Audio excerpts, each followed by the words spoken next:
नमस्कार। Prabhas action news network पर आप सभी का स्वागत है। भारत दुनिया में सबसे तेज वृद्धि हासिल करने वाली पांचवी बड़ी अर्थव्यवस्था है और अमेरिकी राष्ट्रपति डोनाल्ड ट्रंप भारत को मृत अर्थव्यवस्था बता रहे हैं। यह दर्शाता है कि अमेरिकी राष्ट्रपति मानसिक दिवालियेपन के शिकार हो चुके हैं।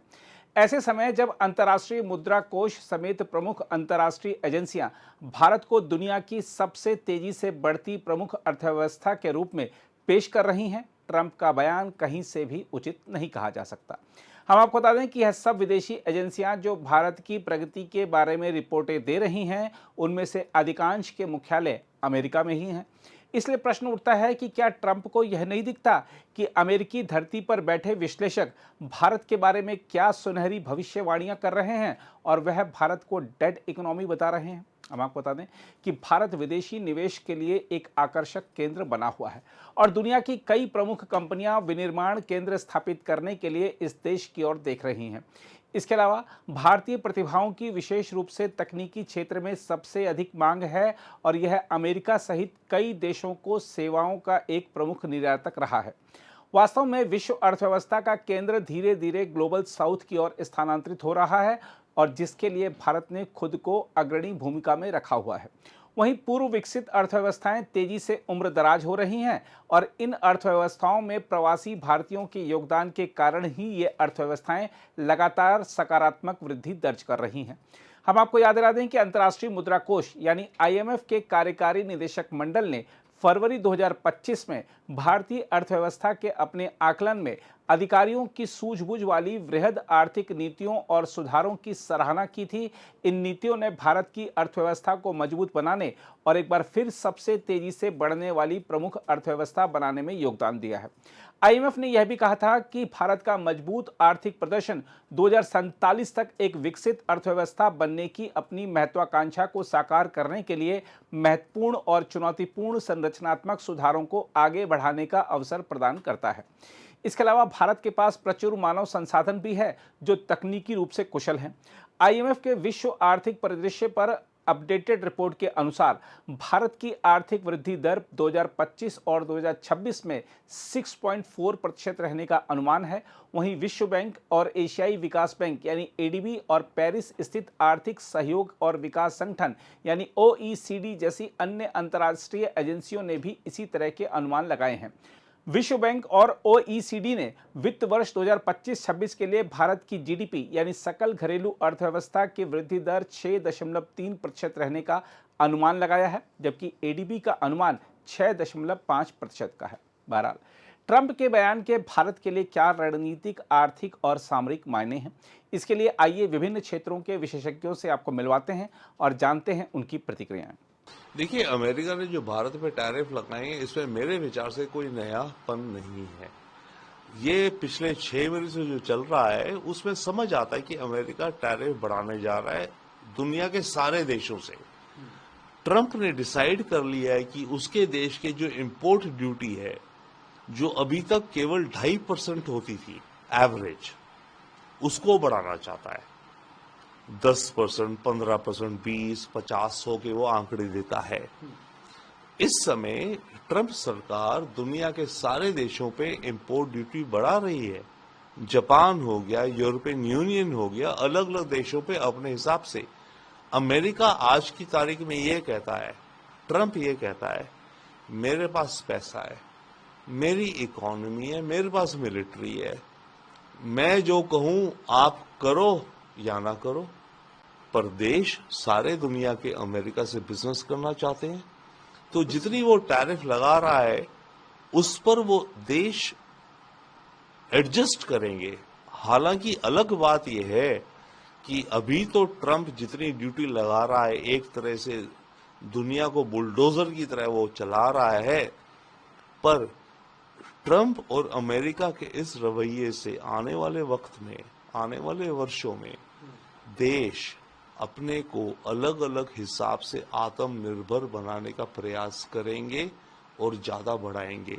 भारत ऑलरेडी वो कर रहा है। सर, जिस तरह से राजनीति इस वक्त कर रही है अपोजिशन पार्टी, कैसे इसको देखते हैं? मैं अगर दो टुक कहूं, अगर मेरी कुछ व्यू का मायना है, हमारा जो ऑपोजिशन आज की तारीख में कह रहा है, ये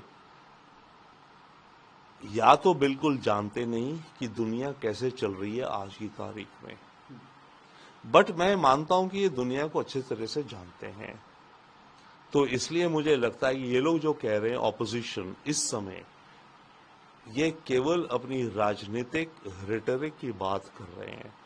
ये असलियत जानते हैं दुनिया में क्या है। कांग्रेस या ऑपोजिशन के जितने लीडर्स हैं, ये सब जानते हैं दुनिया में चल क्या रहा है इस समय। केवल हिंदुस्तान ही नहीं, जापान, यूरोप, यूके, सबके साथ ये टैरिफ्स चल रही हैं। ये अमेरिका का रवैया बन गया है। इस रवैये को सब जानते हैं दुनिया में, खास करके जो सीनियर लीडर्स होते हैं। ऐसे वक्त में इस तरह की बात करना कि भारत की डिप्लोमेसी फेल हो गई है, मेरे ख्याल से ये एक बहुत ही गलत आंकलन है सिचुएशन का। क्योंकि भारत की डिप्लोमेसी ट्राई कर रही है, पर असलियत है ना, हम तो केवल 4 ट्रिलियन की है, हमारे एक्सपोर्ट्स हैं, हमें एडजस्ट करना पड़ेगा। कल को या पिछले को जब डॉक्टर मनमोहन सिंह की सरकार थी, या मानिए कल को आ जाती है राहुल गांधी की सरकार, क्या वो इन चीजों को अवॉइड कर पाएगी? मैं चैलेंज करता हूं भारत की किसी भी ऑपोजिशन पार्टी को कि अगर वो कल को सत्ता में आते हैं तो वो इस प्रश्न को कैसे सॉल्व करेंगे, हमें बताएं। क्योंकि देश को ये चाहिए, ये असल देशभक्ति होगी।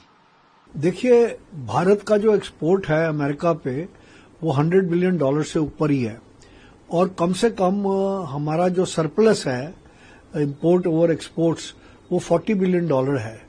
तो हमारे बैलेंस ऑफ पेमेंट्स में भी फर्क पड़ेगा। हमारे जो मैन्युफैक्चरिंग है, पर्टिकुलरली हैंडीक्राफ्ट्स, कारपेट्स और जितने भी ये एक्सपोर्ट गुड्स हैं एंड फार्मास्यूटिकल्स जो हम बहुत एक्सपोर्ट करते हैं, इन सब के ऊपर एक नेगेटिव इम्पैक्ट होगा। और अमेरिकन कंज्यूमर को यही चीजें 25% ज्यादा महंगे दामों पे पड़ेंगी। अभी हमें ये नहीं पता कि क्या पेनल्टी लगेगी, तो we are keeping our fingers crossed के जो भी होगा अब हमें सहन करना पड़ेगा। बिकॉज पर मेरी यही अपील है कि अमेरिका वर्ल्ड की स्ट्रांगेस्ट डेमोक्रेसी है और इंडिया वर्ल्ड की लार्जेस्ट डेमोक्रेसी है। तो हमें दोनों डेमोक्रेटिक कंट्रीज को आपस में फ्री ट्रेड रखना चाहिए, और जितनी कोऑपरेशन हो सके वो दोनों कंट्रीज के लिए अच्छी होगी। They will definitely have to reposition because strategically, you should not keep all your eggs in one basket. And we were dependent a lot on America for exports. We had a $40 billion surplus. And now definitely we have signed one good trade agreement with the UK.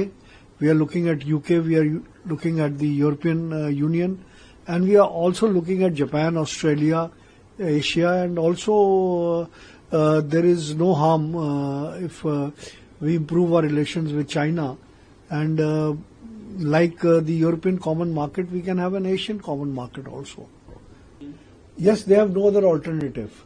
If the exports to America decline, then we have to look at South America. I think we are already, our Prime Minister had already visited one or two countries in South America. We are having special arrangements with Chile, with also 2-3 other countries, Peru, Argentina, and all these countries. And we are also looking at, Japan, New Zealand, Australia, Southeast Asia, South Korea. So I'm sure, and also we have had a favorable agreement with UK and the European Union. So I think there will be alternative markets. Necessity is the mother of invention. And I'm sure our exporters, Indian brain and Indian exporters are very resilient, and they say when the going gets tough, the tough get going. So Indian traders and exporters are very tough, and they will definitely find new markets. देखिए, पिछले हमने देखा जब से सितंबर अक्टूबर से और उसके बाद जब भी उनके चुनाव वो जीत गए और जनवरी में जब भी उनका ओपनिंग हुआ यानी इनॉग्रेशन जो बोलते हैं वहां पे, वो होने के बाद लगातार उन्होंने ये सारी धमकियां सारे अपने को ही नहीं दुनिया के देशों को दी हैं, जिसके चलते हुए काफी जो इकोनॉमिक गतिविधियां हैं दुनिया में उसमें भी असर आया है। जहां तक भारत का सवाल है, आई थिंक हमारी नीति साफ है और हमारे जो हमारी ऑफिशियल रणनीति रही है या जो भी है वो कि भाई हम बोलते नहीं है, लेकिन मैं मानता हूं बैक चैनल पे और काम चल रहा है। और एक जैसे कि हमने यूके के साथ एक ट्रेड एग्रीमेंट कर दिया बायलैटरल, और हर एक bilateral trade agreement is a beneficiary to the country instead of the blanket one. और ठीक उसी तरह से आई एम श्योर आने वाले दिनों में यूएस के साथ भी एक ट्रेड एग्रीमेंट होगा, और वो कोई भी trade agreement win win situation जैसा ही होता है, वो दोनों के लिए अच्छा होगा, जैसे कि हमने यूके में भी देखा। और जहां तक उनके ऑनरेबल प्रेसिडेंट जो यूएस के हैं उनके स्टेटमेंट या पब्लिक में या उनके जो ऑनलाइन या सोशल मीडिया पे वो जो कुछ भी बोलते हैं, हमने देखा काफी टाइम उसका यू टर्न भी आ जाता है। तो ये मुझे नहीं लगता कि मार्केट, और आप देखोगे आज मार्केट तो फिर भी ऊपर था कि 20-25% जो की बात कर रहे हैं वो मार्केट ने उसको शायद डिस्काउंट कर दिया है, क्योंकि जहां एक बात जरूर है, मार्केट रेंज बाउंड रहा है और मार्केट जब तक ये ट्रेड डील नहीं होगी तब तक ये ओवरहैंग रहेगा मार्केट के ऊपर। बट आई एम श्योर 1-2 महीने के अंदर ये ट्रेड डील अनाउंस हो जाएगी, और 2 टाइम डेडलाइन उन्होंने एक्सटेंड भी की है, सिर्फ भारत के लिए नहीं कि हर कंट्री के लिए। तो ठीक उसी तरह से धीरे धीरे ये हो रहा है कि वो आज कुछ कहते हैं और दूसरे दिन वो शायद वो gallery is playing to the gallery जिसे अंग्रेजी में कहते हैं, हो सकता है। बट मैं नहीं मानता हूं कि हमारी ओवरऑल इकोनॉमी के ऊपर इसका कोई ज्यादा नेगेटिव असर हो सकता है, इवन इफ इट अगर ट्रेड डील नहीं होती है तो। Thank you. अगर आप भी लेना चाहते हैं देश दुनिया की तमाम जानकारी तो आज ही सब्सक्राइब करें हमारे चैनल को। साथ ही नीचे दिए बेल आइकन को जरूर दबाएं ताकि हर अपडेट आप तक पहुंच सके।